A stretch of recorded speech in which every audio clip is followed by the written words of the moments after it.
Chapter 21. I blinked through the blur when motion at the top of the tube where I'd left the grate wide open snagged what little attention I had left. A head.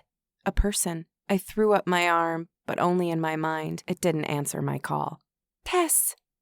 An accented voice echoed down the shaft. A shadow appeared above me, and a golden glow illuminated the face from the eastern continent of Lao as she sent cool waves of healing washing over my body. "Roshan?" The priestess scaled the ladder in 2 blinks, then dropped next to me. She raised one hand to cast again.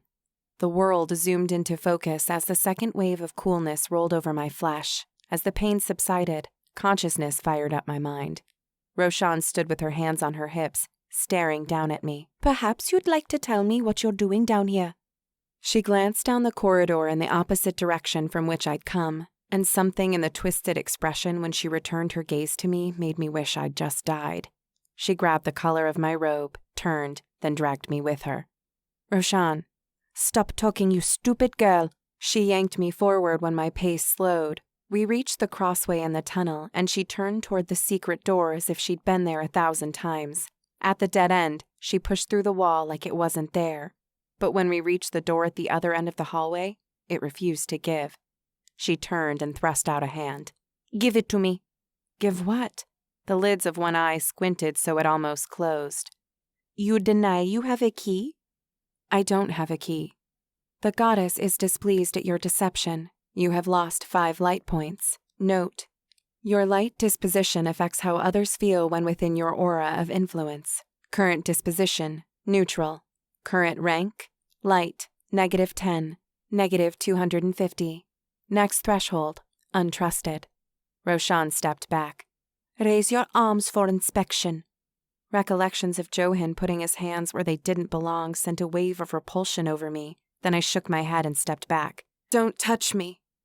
The priestess jerked at the outburst, and I expected she'd respond in kind, but then her features relaxed. She slipped 1 foot backward a step, then the other. "Have you ever been inside this room, Contessa?" My full name on her lips brought my father's face to the canvas of my mind. Although her face had softened, I detected a trap. Yes, I knew very well what lay on the other side of that door, but if she didn't know about the secret entrance on the other side, then she might not be able to access it without the key.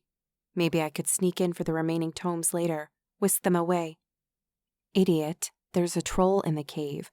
Where are you going to whisk them to? Oh, and there's that other thing, you know, that the academy is filled with magicians who are entirely capable of opening a door." "I have been inside." "I only discovered you because I assumed you'd be foolhardy enough to leave the chapel. I never imagined you would have come here of all places." Roshan paced up the corridor away from the door.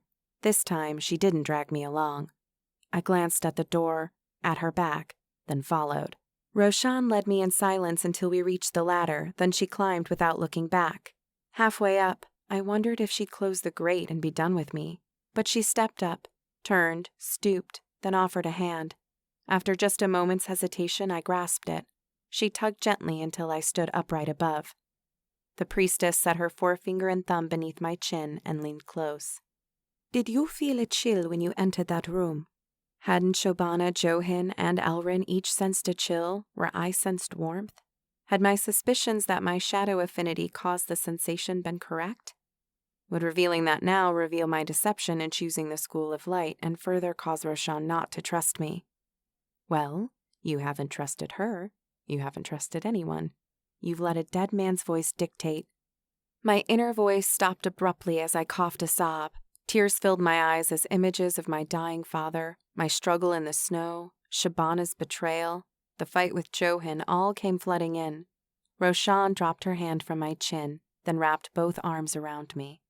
She gave no quarter to my initial resistance, so my face rested on the shoulder of her smooth silk robe. She patted my back. "I sense the light in you, Tess, but it is not so strong as your classmates. You might think your deception goes undetected, but I sense the other as well. However, you chose the light school of magic, so you must grow if you are to ever know where you stand amongst evil. When you do, places like that will send you scurrying from danger." She squeezed harder. "Do you understand?" I nodded against Roshan's shoulder as the tears soaked into her robe. Before I could ask why she'd hidden her knowledge about my shadow affinity, the priestess pushed me back and thumbed the tears away from my face. What attacked you? Was it another student? Johin, perhaps? I shook my head. No. But the question made me wonder if she knew about the earlier altercation. Shabana's description of Johin's blood-covered clothes but clean face and how she'd said someone must have healed him. Might Roshan have been the healer? One pencil-thin eyebrow arched. Well? I thought about the scrolls hidden in the cave. Even if I never made sense of the tomes I'd stashed there, the scrolls would help me advance. When I reached a high enough level, I could read more. My father had implored me to find Drawson Welling, and I'd be good and damned if I would deny the final wish of the man who'd raised me and died for me by giving up the edge that would help me survive until I fulfilled it. If I answered her question, she'd know I was outside. I didn't see it. What attacked me? I didn't see it. I waited for another message to alert me to the loss of more light points, but none came this time. What was different about one lie compared to another? Roshan lowered her gaze to my robe. And yet, the front of your robe is torn at the shoulder, as if something bit you there. I wonder why it ended its attack. She stepped out of the small room with the grate, then turned toward the chapel. Get back to your room. Tomorrow is a 2-class day and you'll want to be rested for your constitution training. She stopped, then turned back. I'm certain Luli Graples wouldn't want you showing up for your job unable to work for your fluttering eyelids. The priestess gave off the impression she was floating again as she entered the temple. She slammed the door behind her. I'd walked away virtually unscathed, and I still hadn't trusted her enough to tell her the whole truth. Not what I'd taken from the room, nothing. But if she'd found out I was working in town, I had no doubt I was underestimating Roshan, Clan Fortuan. That she'd brought up Johin's name was further evidence she knew things. But how?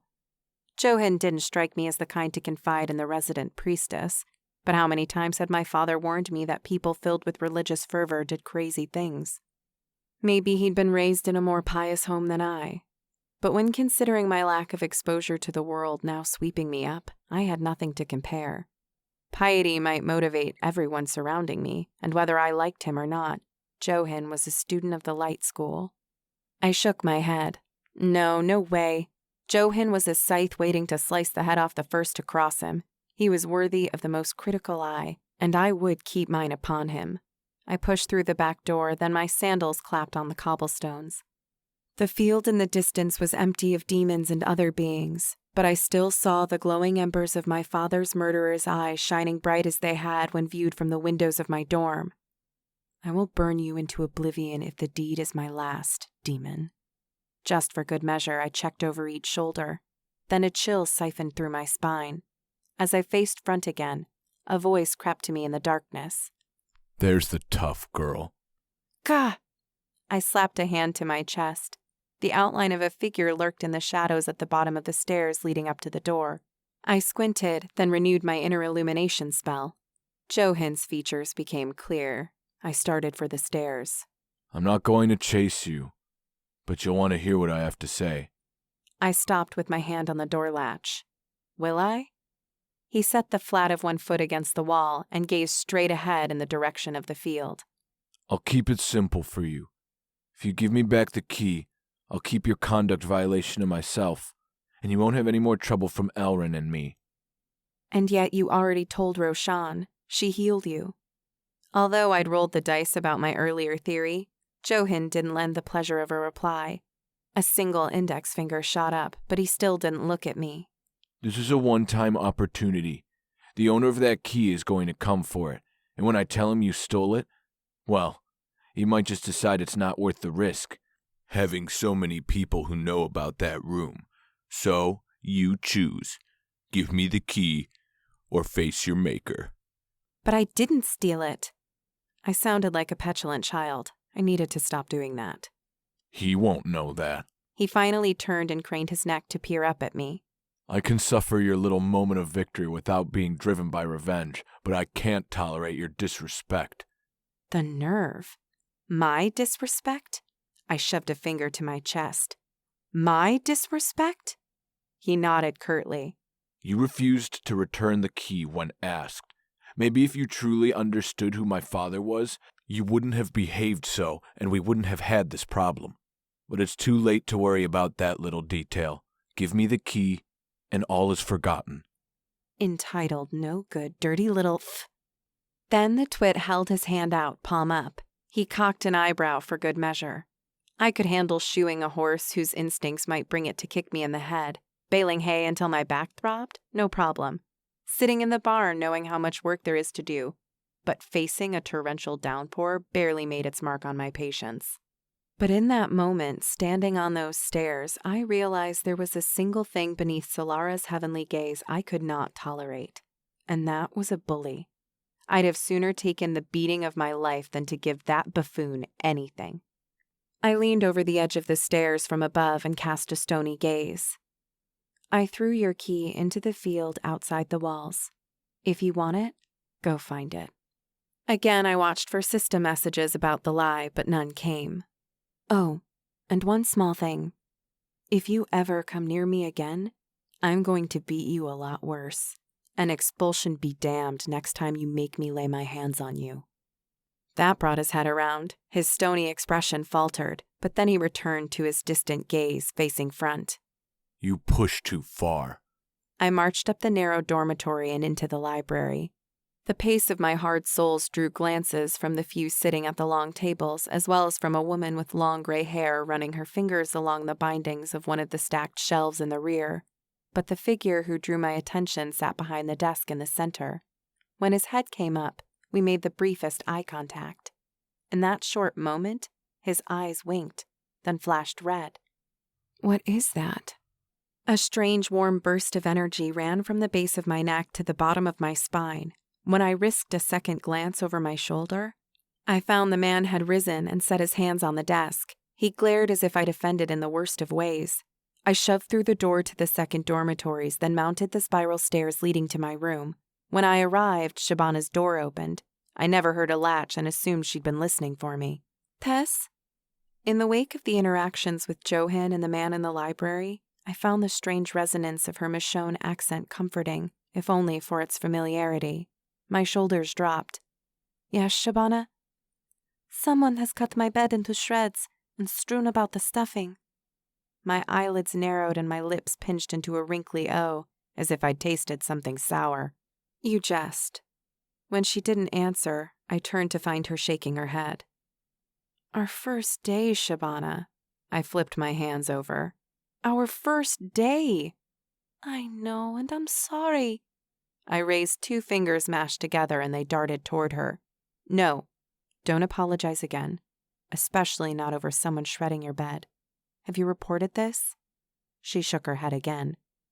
It's late and... Her chin dropped to her chest, then her shoulders followed suit. My head lolled back and I rolled my eyes. Gads, come on, Shabana, you can sleep with me. Her shoulders rose and she drew in her hands. Clap your hands and I'll leave you out here in the hall. She froze, then dropped her arms. Right. A curt nod followed.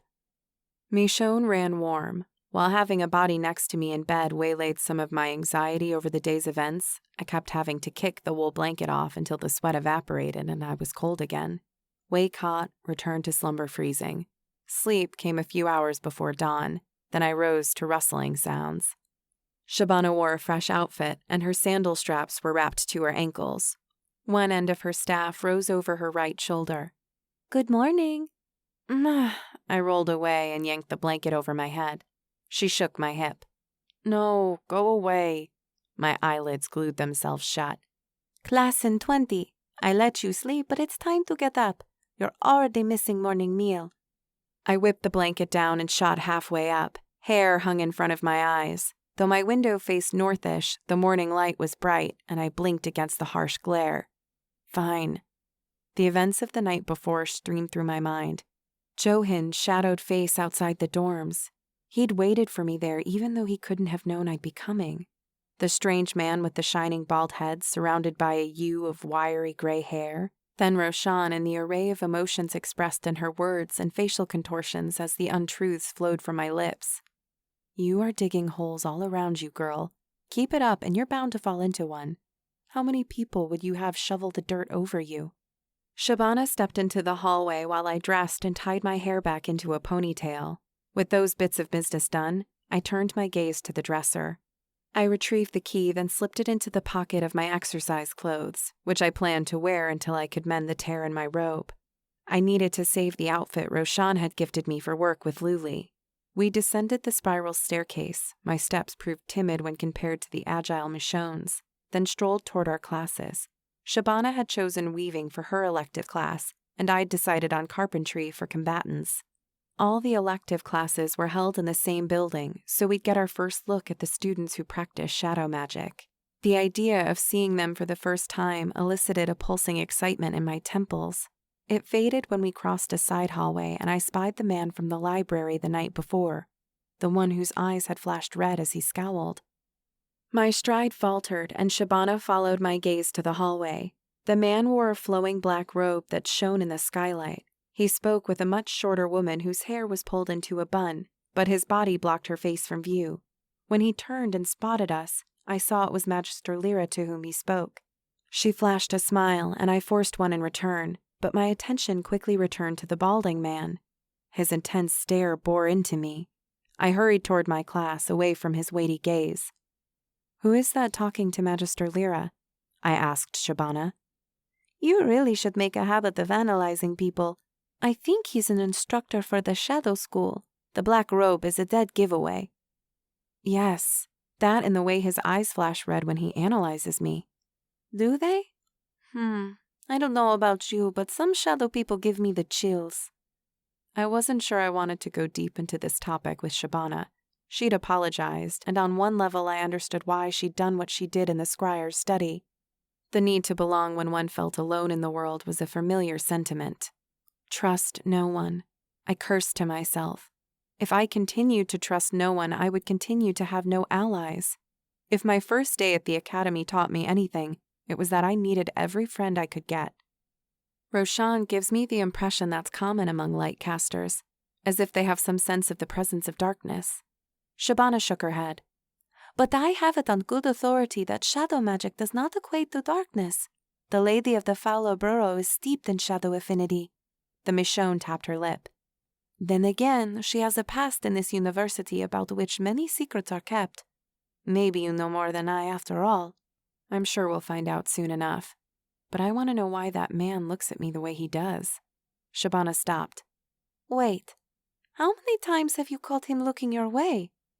"Just twice. Last night in the library, then a moment ago." "You're beautiful, Tess. Wandering eyes should be nothing new to you." "I grew up on a farm." "Oh, right," the Michonne chuckled. "Either way, don't be paranoid." "You're probably right. I just had an unpleasant moment outside with Johan before I first saw that man, and it left me on edge." We stopped in a wide hallway. "My class is just here." She cocked her head toward a door on the right. I brought up my interface map of the academy. "Mine is at the end of the hall." "Fine. Here." A text window popped up in my interface. "Shabana has invited you to a party. You have joined a party. Shabana has joined a party." "This will allow us to keep in touch in case anything goes awry with Johan or Elrin, or Master What's-His-Name for that matter. You can speak to me with your thoughts." "I know.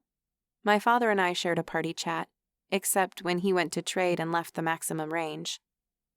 "Someday you will experience a clan chat. There is no range as I understand it. Can you imagine? You could talk to people across Enora." "The prospect baffles my mind." Shabana's lips spread into a full, sharp-toothed smile. "Indeed." Her eyes moved up and to the right. "Time for class. You don't want to be late to the woodshop on your first day." I nodded my thanks, then set off down the hallway, hoping upon hope neither troublesome boy had selected the same elective.